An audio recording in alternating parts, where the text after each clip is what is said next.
안녕하세요. 이혼을 하고 하루하루 열심히 잘 살아내고 있는 40대입니다. 이토록 늘 열심히 살려고 노력하는 건 다 이유가 있는데요. 그건 바로 나태함의 끝이었던 남편과 시댁 것들을 보고 깨달은 것이 너무나도 많았기 때문이네요. 나태 지옥에 빠져 자신의 삶을 지옥 구렁텅이까지 밀고 들어간 그 멍청한 인간들의 이야기를 이제 시작해 보려고 합니다. 남편과 저는 둘 다 집안이 그렇게 잘 사는 편은 아니었어요.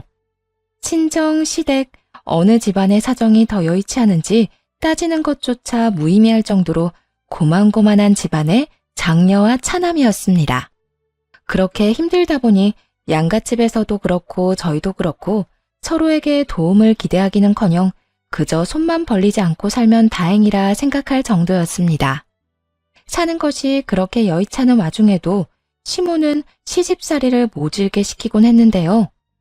본인이 호되게 당해서 시집살이라면 치가 떨린다고 했던 사람이었는데도 그걸 저에게 똑같이 하고 있더라고요.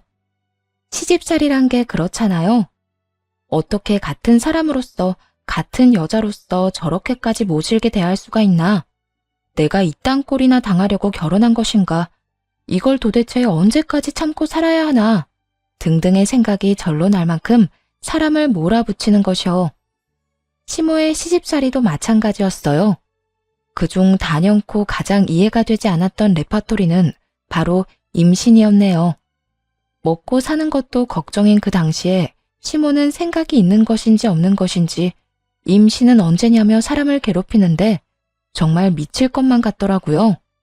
너희는 아직도 임신 소식이 없니? 네?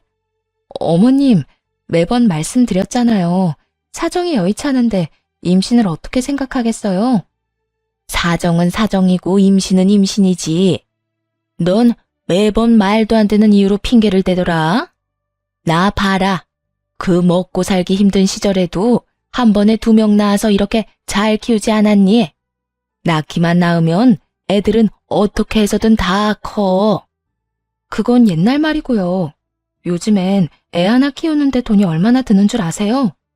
그리고 돈도 돈이지만 저희도 마음의 여유가 너무 없기도 해요.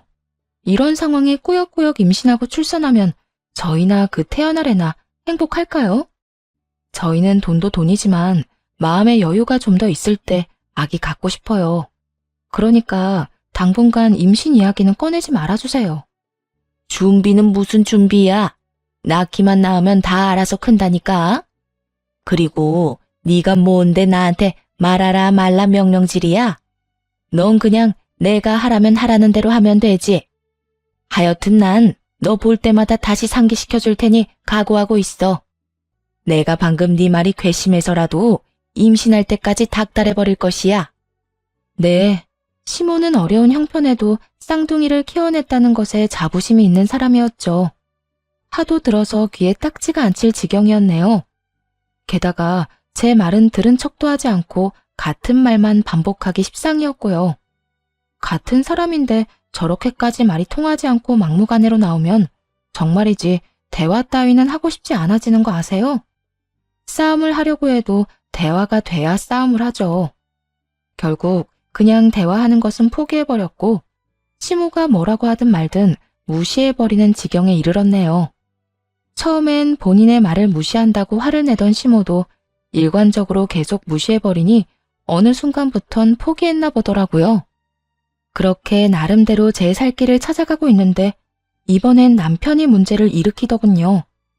남편은 작은 중소기업에 다니고 있었는데 어느 날은 퇴근 시간에 신우와 함께 집으로 들어왔어요. 그리고 대뜸 한다는 말이 회사를 그만뒀다고 하더군요. 나 회사 그만뒀어. 앞뒤 설명도 없이 그만뒀다고 하는데 대형 사고를 쳐놓고 왜 이렇게도 당당한가 싶었네요. 당시 제가 다니던 회사도 문을 닫게 되어 여기저기 면접을 보고 다니던 시기라 더욱 막막하더라고요. 뭐? 회사를 그만둬?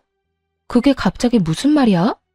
나하고 상의 한마디 없이 그런 결정을 하면 어떻게 해? 앞으로 어떻게 하려고? 이직할 만한 곳이라도 있어? 아니면 다른 계획이 있는 거야? 나 누나 가게 인수해서 장사할 거야.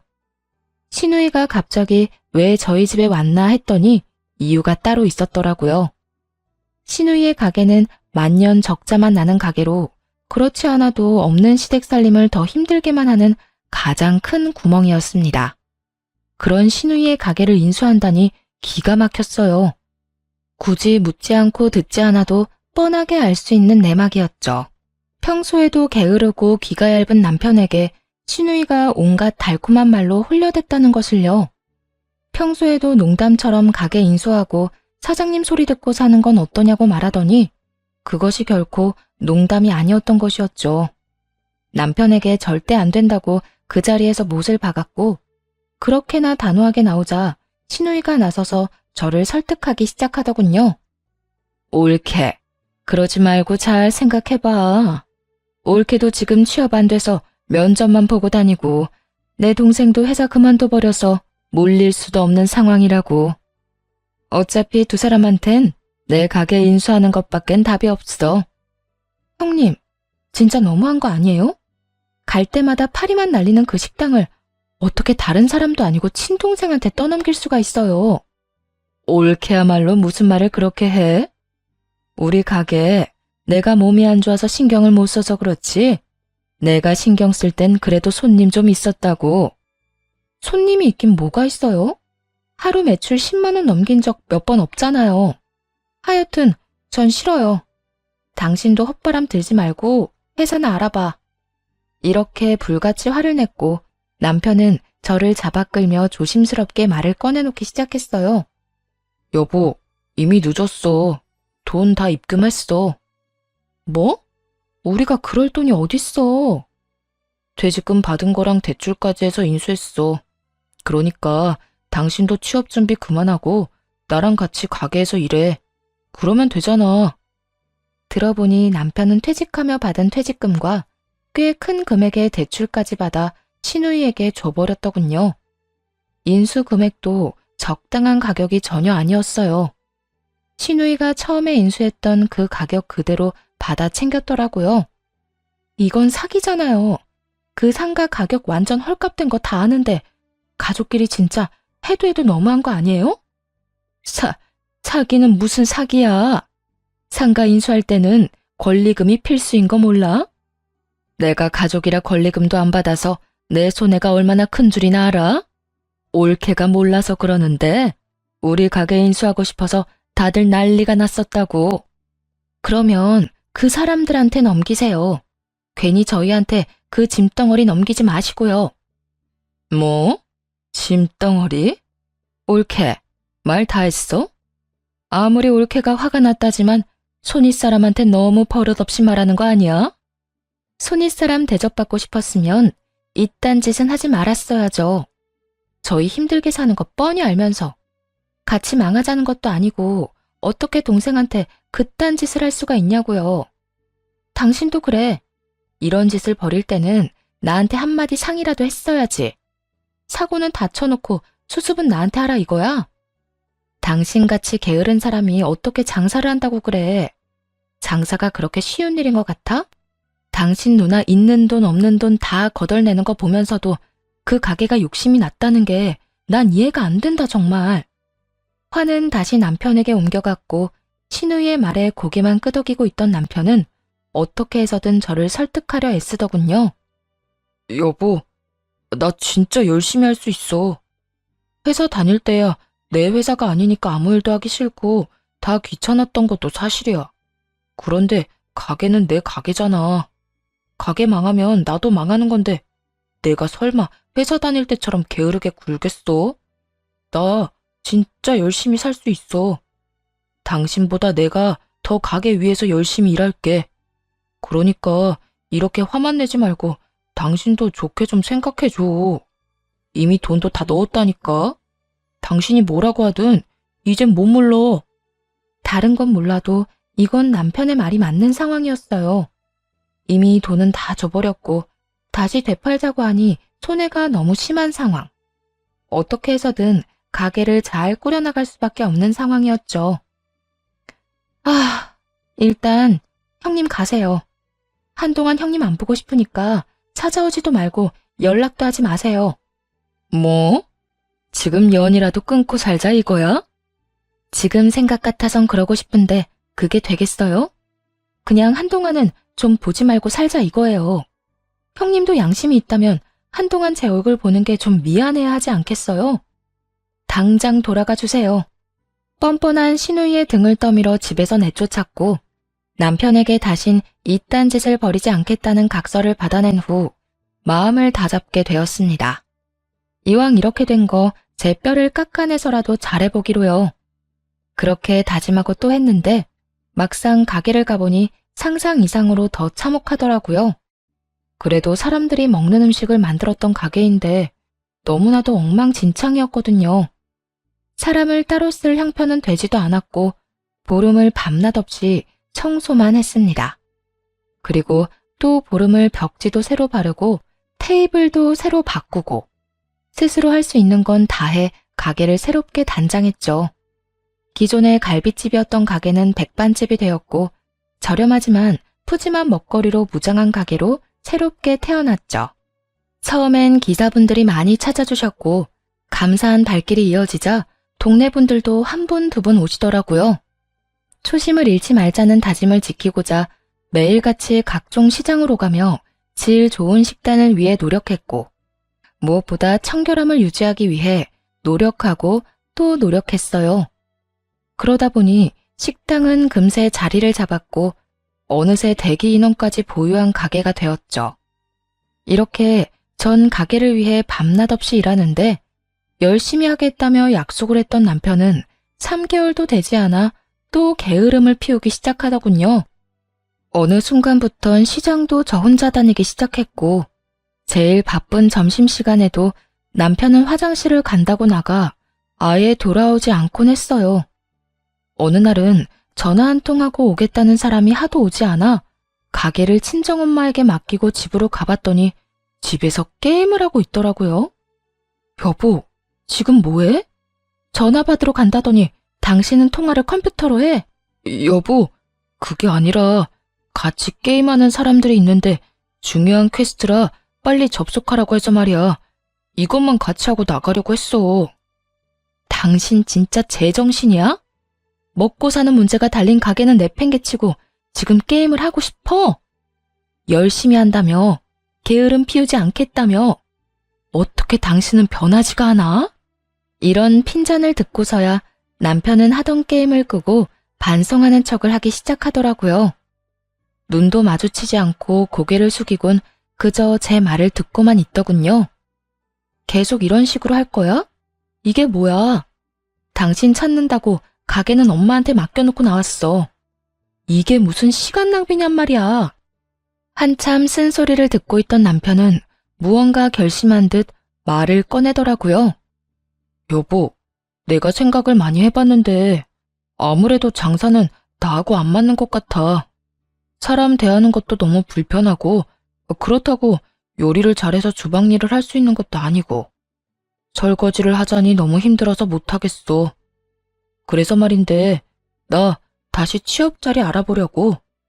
이제 와서 생각해보니까 회사 생활이 나한테 제일 잘 맞는 것 같아. 솔직히 한심했네요. 회사 생활을 할 땐 남의 비위 맞추는 게 힘들어서 못하겠다고 하더니 사장님이 되고 나니 모든 일이 힘들어서 못하겠다 발 빼는 모습이 말이에요. 원래도 책임감도 없고 게으른 걸 알았지만 이 정도로 상태가 심각하단 걸 알게 된 순간이기도 했습니다. 그나마 다행인 것은 집에서 마냥 놀겠다고 하지 않는 것 정도였어요. 언제가 될진 모르겠지만 취업에 대한 의지가 그 순간이나마 있다는 게 굳이 꼽으라면 다행이었죠. 그러면 취업 자리나 빨리 알아봐. 알아보면서 마냥 놀지만 말고 가게도 나와서 잠깐이라도 일도 돕고 말이야. 우리 엄마도 힘든데 언제까지 엄마 손 빌릴 수도 없는 노릇이고. 당신이 취업이라도 해야 우리도 직원이라도 뽑지. 알겠어. 내가 빨리 취업하도록 해볼게.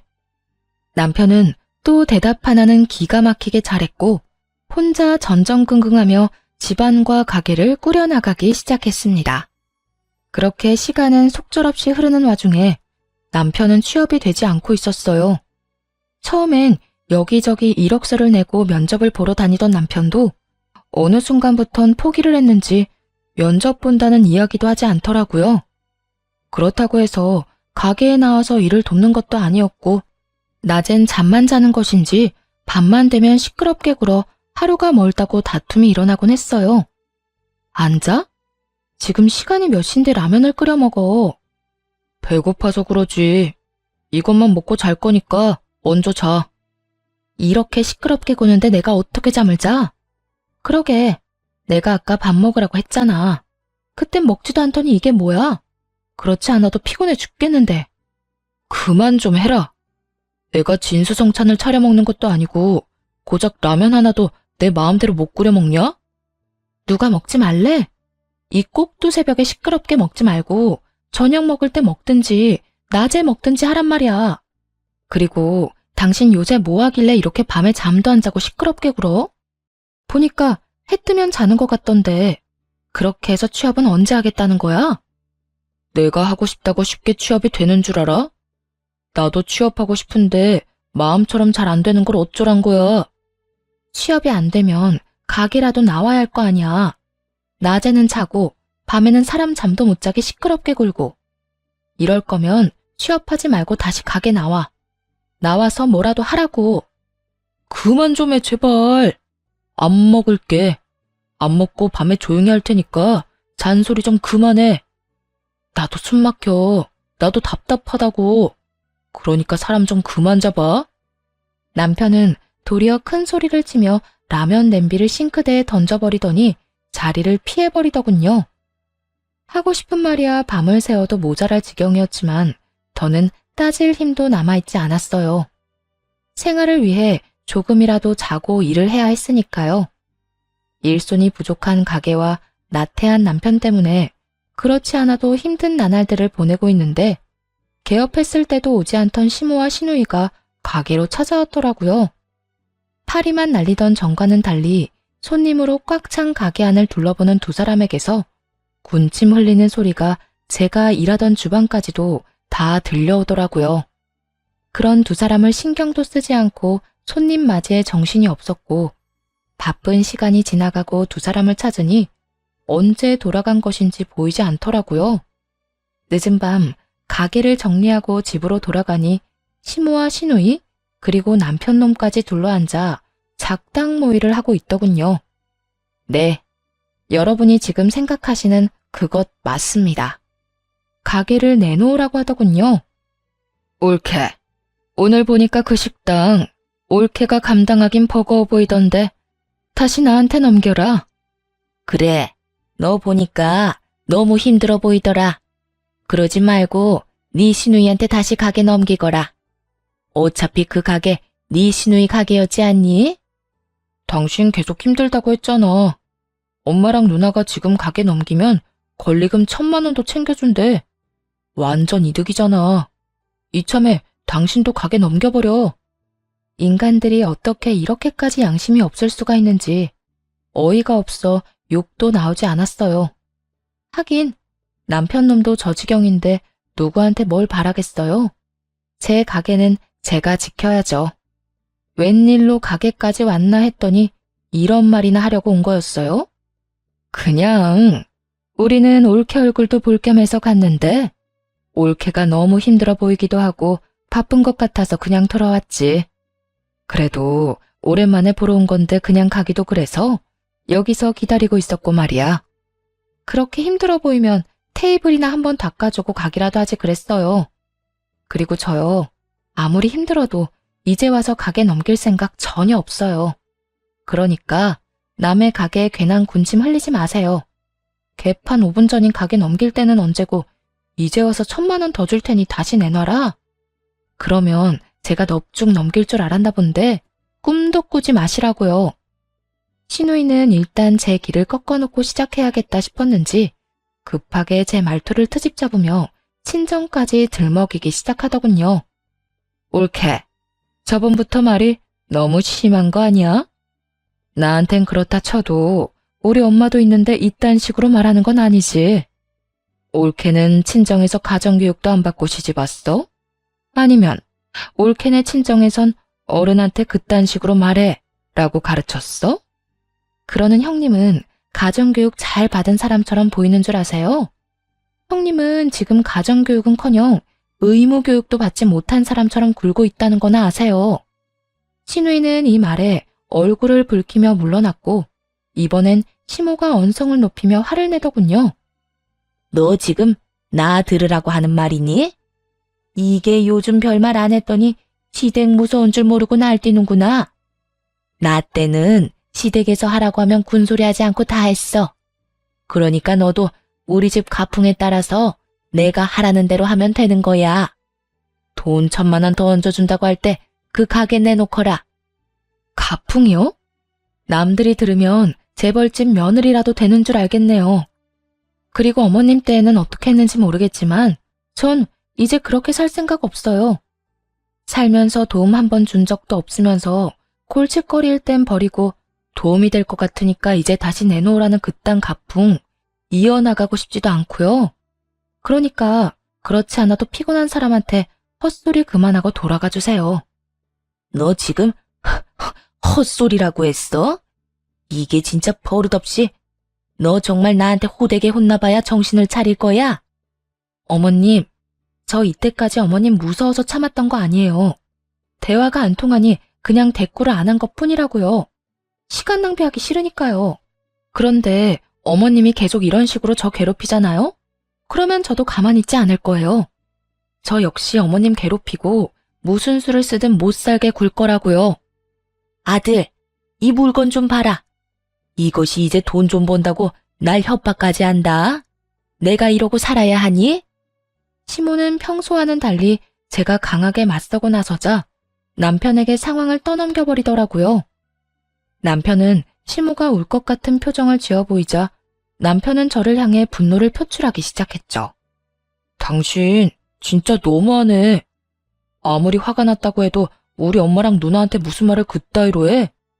두 사람 다 당신보다 손윗사람이자 내 가족이란 거 잊었어? 당신이야말로 내가 어떤 고생을 해서 가게 읽어나갔는지 다 잊었어? 얼마나 생각이 모자라면 이 말도 안 되는 소리에 동참을 하고 있어. 정신 좀 차려. 당신이랑 같이 살고 있는 사람은 어머님이랑 형님이 아니라 나라고 나. 이제 당신 가족은 나라고. 그러니까 1,000만 원 더 준다고 하잖아.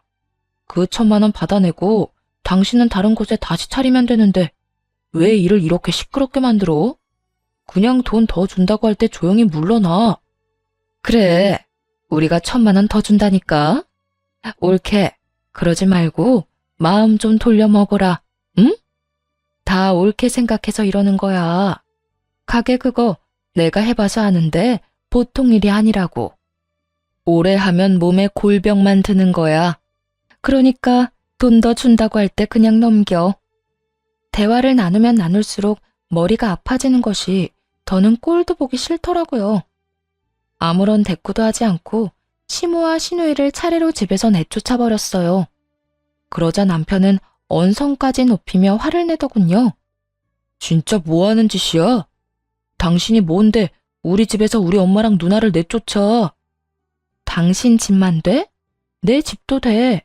그리고 이 집 월세 지금 내가 내거든? 월세 한 푼 안 내는 당신은 그 입 좀 다물지 그래. 뭐라고? 당신 지금 돈 좀 번다고 생색내냐? 생색내는 김에 한마디 더 보태자면 당신이 여기서 한마디만 더 하잖아? 그러면 당신도 내쫓아 버릴 테니 더는 입도 떼지 마. 알겠어? 남편은 집에서 쫓겨나는 건 또 싫었는지 아무 말도 하지 않더라고요. 그날 이후 세 사람은 포기했는지 다신 가게 이야기는 꺼내지도 않더군요. 그렇게 반년이 지났고 가게엔 일하는 직원을 2명이나 뽑게 되었어요. 두 사람 다 주인 같은 마인드로 가게를 위해 일해주었고 그 덕에 여유라는 것이 조금씩 생겨나기 시작했어요. 그러고 나니 이때껏 보이지 않던 남편의 행동이 보이더라고요. 면접을 핑계 삼아 때깔 좋게 외출은 하지만 여전히 취업은 되지 않는 그 상황이 말이에요. 거기에다 이런저런 핑계를 대며 카드를 얼마나 긁어대는지 밑 빠진 독에 물 붓기가 따로 없었어요. 당신 뭐 하고 다니길래 카드값이 이렇게나 많이 나와? 나 몰래 딴 살림이라도 차렸어? 딴 살림은 무슨? 이 사람이 큰일 날 소리를 하고 있어. 친구들 만나서 밥도 사주고 술도 사주면서 취업자리 부탁하고 다니다 보니까 그렇지. 아무리 백수라도 부탁하는 입장에 얻어먹을 수는 없잖아. 조만간 좋은 소식 들려줄 테니까 당신은 잔소리 좀 하지 말고 기다려. 진짜지? 이번엔 헛돈만 쓰고 다닌 거 아닌 거지? 그래. 조금만 좀 기다려봐.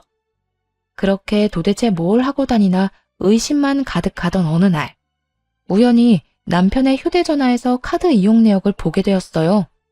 그런데 호텔을 다닌 내역이 떡하니 있더라고요. 한 번이 아니었어요. 꽤 자주 다니고 있었더라고요. 제가 가게에서 미친 듯이 일을 하고 있던 시간이었고요. 면접을 제 돈 들여 그런 곳에서 보는 것도 아닐 테고 백수가 그런 곳에 갈 일이 뭐가 있겠어요? 네, 바람이었네요. 남편놈은 생활력이 없는 것도 모자라 제 돈으로 다른 여자에게 호의호식까지 시켜주고 있더라고요. 이제 곧 전셋집으로 옮겨갈 수도 있겠다며 거기선 좀 더 행복하게 살 수 있겠다고 행복한 상상을 하던 제 꿈은 산산조각 났죠. 순간 이게 지금 뭐 하는 짓거리인가 하는 생각이 가장 먼저 들더군요. 남편뿐만 아니라 저까지도 말이에요. 이딴 인간도 남편이라고 안 버리고 꾸역꾸역 데리고 살아줬더니 결국 이런 꼴까지 보게 되었다고 생각하니 저한테도 화가 나더라고요. 이혼은 물론이었고 복수를 해야만 했습니다. 그렇지 않고서야 제 지난 인생이 너무나도 불쌍해 참을 수 없을 것만 같았으니까요. 우선 시모와 시누이를 문을 닫은 가게로 불렀어요.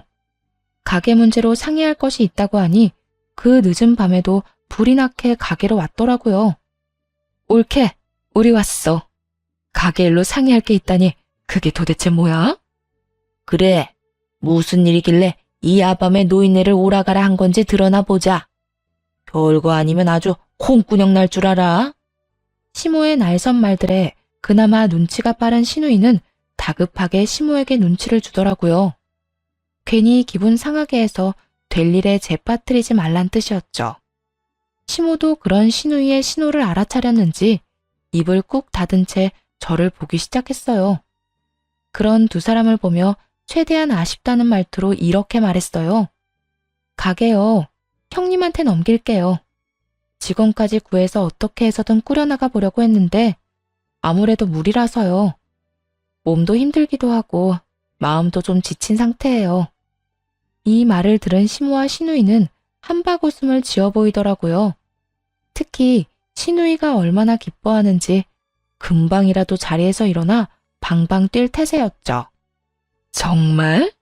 그래 옳게. 생각 잘했어. 내가 말했잖아.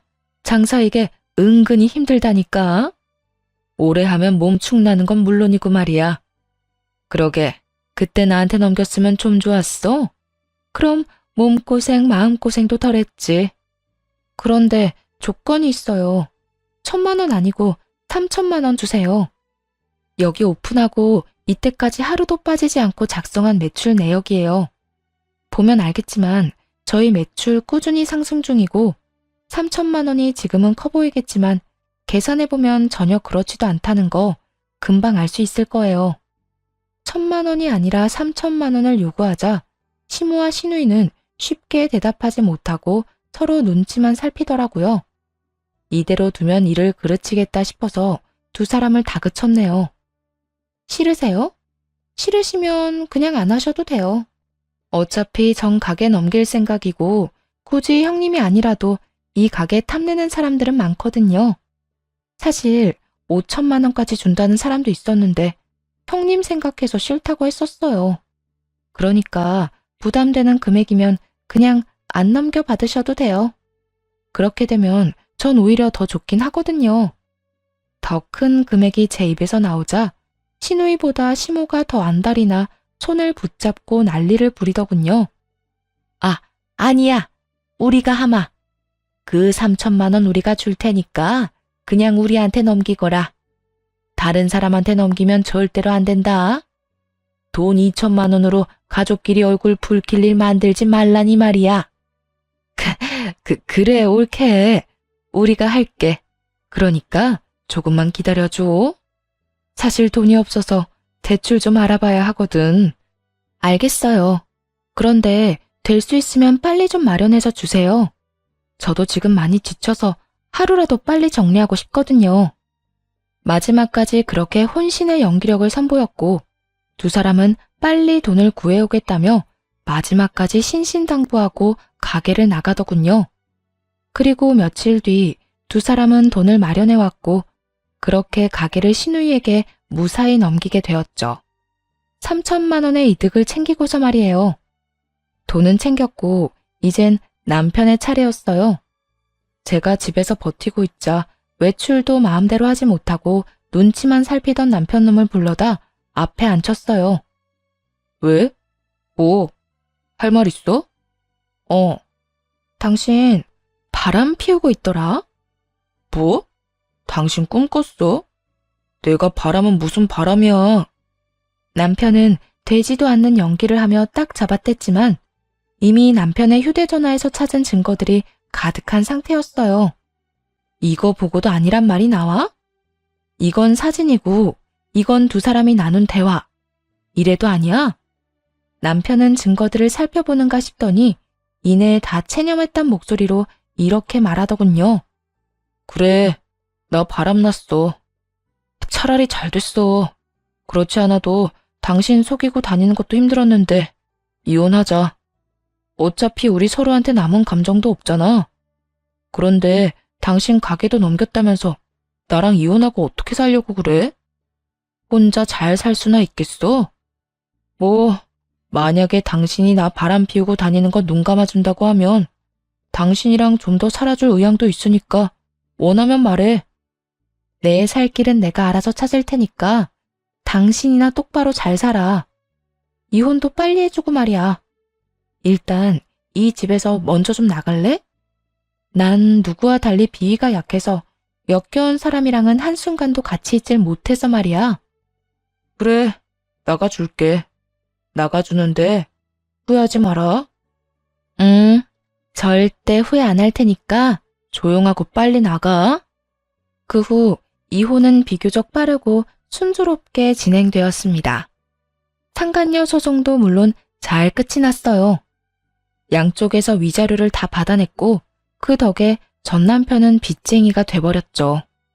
그렇게 이혼하고 난 후 전 시댁에 팔아넘긴 가게 바로 건너편에 똑같은 가게를 냈죠.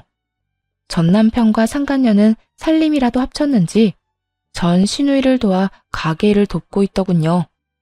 처음엔 당연하게 전 시댁 가게에 손님이 더 많았어요. 하지만 그것도 잠시였죠.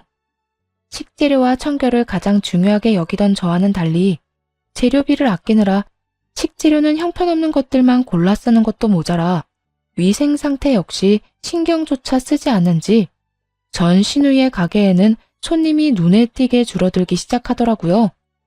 그런 그쪽과는 달리 제 가게엔 점점 더 손님들이 늘어났고 제 단골 손님이셨던 분들까지 다시 저희 가게로 찾아오며 빠르게 상황은 역전되었습니다.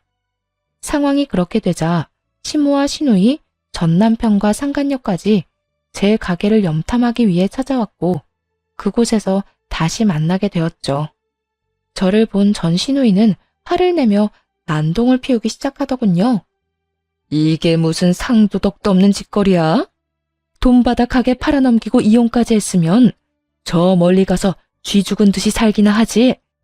여기가 어디라고 여기에다 가게를 차려서 내 가게를 망하게 해? 난 그냥 그쪽 동생이 시킨 대로 한 것뿐이야. 기억 안 나? 그쪽 동생이 나한테 돈이나 더 얹어받고 다른 곳에서 가게 다시 차리라고 했던 거. 돈 더 받으라고 해서 더 받았고 다른 곳에 가게 차리라고 해서 차렸는데 무슨 문제 있어? 내 동생이 여기에다 가게 차리라고 한 적은 없었잖아. 내가 그런 것까지 전 남편 말을 들어야 해? 어디에 가게를 어떻게 차리든 내 마음이고 내 뜻이야. 그러니까 이렇게 찾아와서 난동 피우지 말고 얼른 다 데리고 꺼져. 시누이가 말로는 저를 당해내지 못하자 이번에는 전 남편이 나서 따지기 시작하더군요. 그래봤자 상대가 되진 않았지만요. 당신, 진짜 이건 아니지. 당신 때문에 우리 가게에 파리 날리는 거 안 보여? 그 가게에 파리가 날리는 건 청소를 엉망진창으로 해서 그런 거야.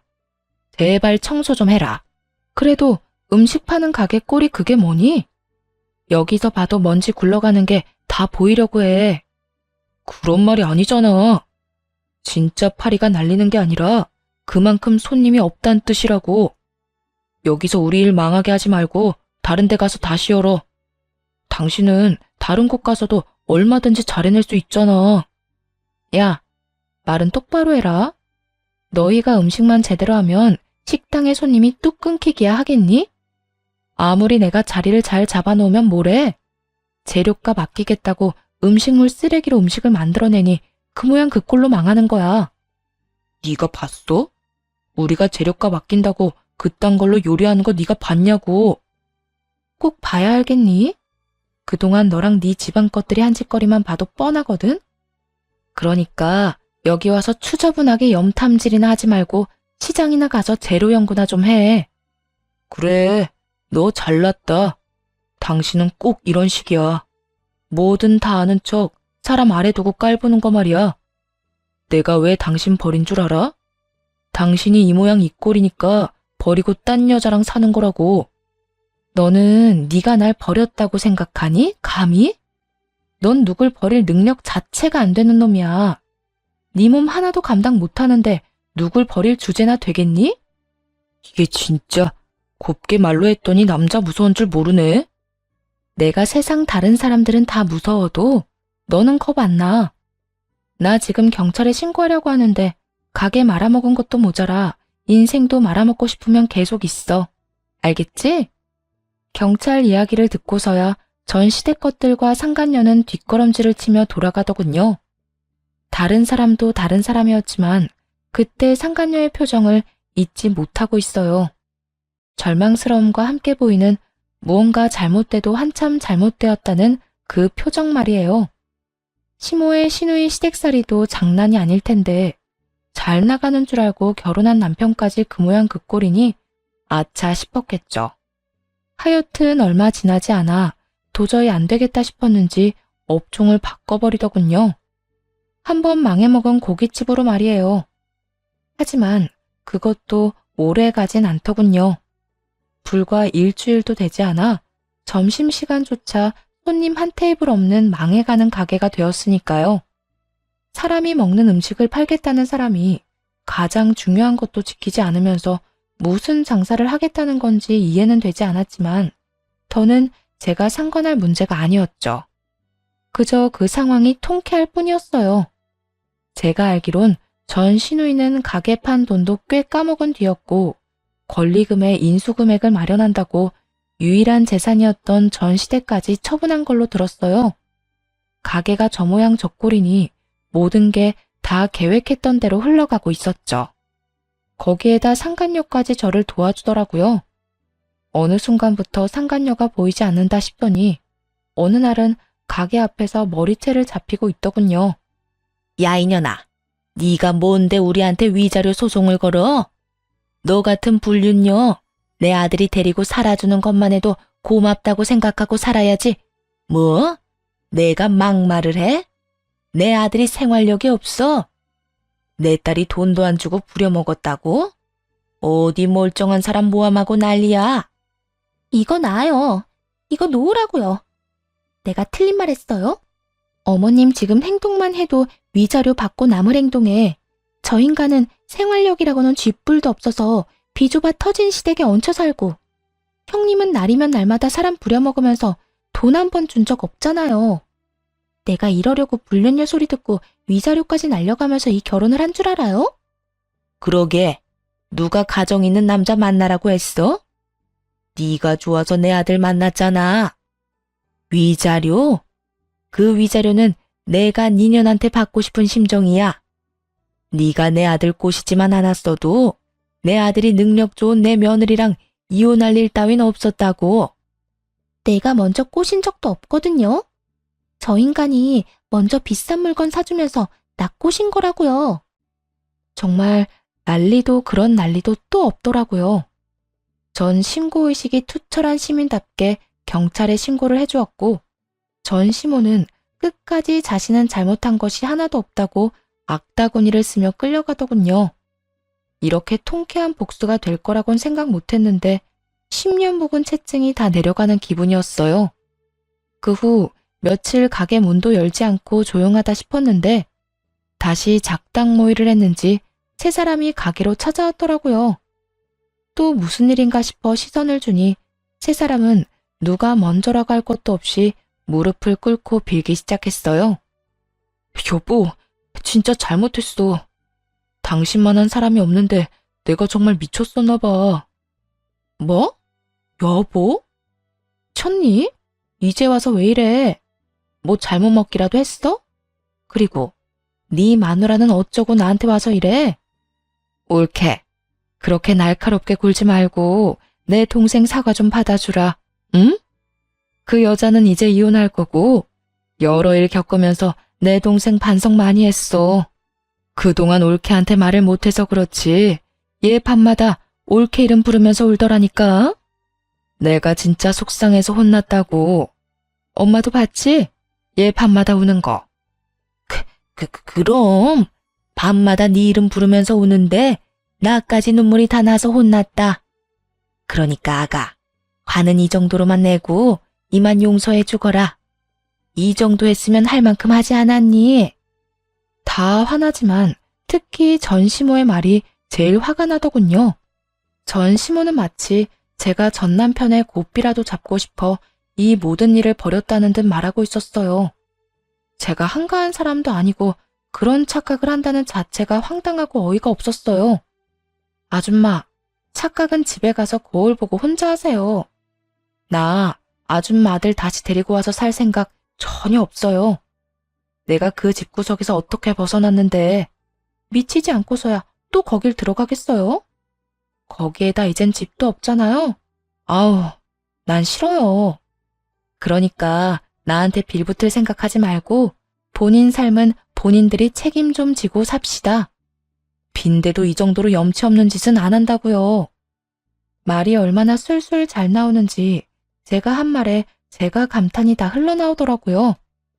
세 사람도 이 말에 약이 바싹 오르긴 올랐는지 얼굴부터 목까지 빨개져 씩씩거리기 시작했어요. 옳게, 우리 빈대 아니거든. 우린 단지 옳게 혼자 살면 힘들 것 같으니까 옳게 생각해서 온 거라고. 내 생각은 나 혼자 해도 충분하니까 나한테 신경 끄고 불쌍한 네 인생이나 신경 써. 남은 인생에 빛 한 점 보이지 않는 인간들이 남 걱정을 왜 하는 거야? 너 진짜 말 다 했어? 내가 너 가만 안 둘 거야. 전 시누이는 저에게 달려오며 손을 뻗었고 전 가뿐하게 그 더러운 몸을 피해버렸죠. 그 덕에 전 시누이는 심하게 고꾸라졌고 남의 가게 안에서 아프다며 시끄럽게 울기 시작했어요. 전 시모는 울고불고 난동을 피우는 딸을 달래느라 바빴고 전 남편은 저를 쏘아보기 시작하더군요. 당신 진짜 해도 해도 너무한다. 당신이랑 싸우겠다고 찾아온 것도 아니고 화해하자고 사과하려고 온 사람한테 이렇게까지 해야 해? 좋은 게 좋은 거라고 적당히 좀 하고 받아주면 다들 좋은 일이잖아. 따져보자면 네가 가해자고 내가 피해자인데 피해자인 내가 용서해주는 것도 가해자 말에 따라줘야 해? 난 네가 용서가 안 되는데 왜 네 마음대로 하라 말아야? 용서를 할지 안 할지는 내가 정해, 네가 아니라. 내가 죽을 죄라도 지었어? 그런 것도 아니잖아. 난 그저 잠깐 한눈 좀 판 것뿐이라고. 그런 사소한 잘못 좀 했다고 당신이 이렇게까지 나오는 거 나 이해 안 돼. 난 이제 와서 이러는 너희가 더 이해가 안 돼. 우리가 이혼한 지가 언젠데 찾아와서 용서를 구하는 거야? 내가 진짜 마지막으로 말할 테니까 잘 들어. 우리는 이혼했고 당신이랑 당신 가족들이 물구나무를 서고 빌어도 용서할 생각 없어. 그러니까 제발 좀 나한테 찾아오지 말고 너희끼리 잘 살아. 괜히 잘 살고 있는 사람 좀 괴롭히지 말고 말이야. 그래, 얼마만큼 잘 먹고 잘 사나 두고 보자. 내가 어떻게 해서든 우리 식당 일으켜 세워서 이 가게 다 망하게 만들어줄 거라고. 마음대로 다 하고 제발 좀 가. 당신이랑 당신 식구 때문에 장사도 못하고 있는 거 안 보여?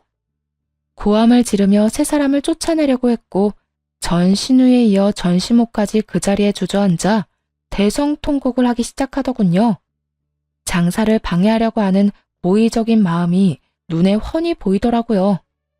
아이고, 아이고, 아무리 이혼을 했다고 해도 이러는 법은 없다. 내 아들이 죽을 죄를 지은 것도 아니고 사과하러 온 사람들을 이런 식으로 대접하는 건 아니지.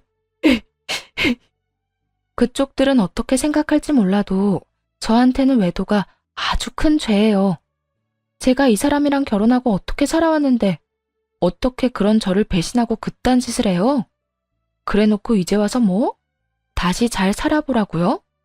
다들 양심이 있어요, 없어요? 아, 이쯤 하면 사람 충분히 괴롭혔으니 나가세요. 당장 나가라고. 난 못 간다. 절대 못 나가. 끝까지 사람 질리게 만드는 재주가 있는 전시댁 식구들은 결국은 또 경찰에 신고를 하게 만들고야 말더군요. 세 사람은 경찰관 분들에 의해 쫓겨나게 되었고 다시 찾아와 괴롭히는 일은 없었습니다.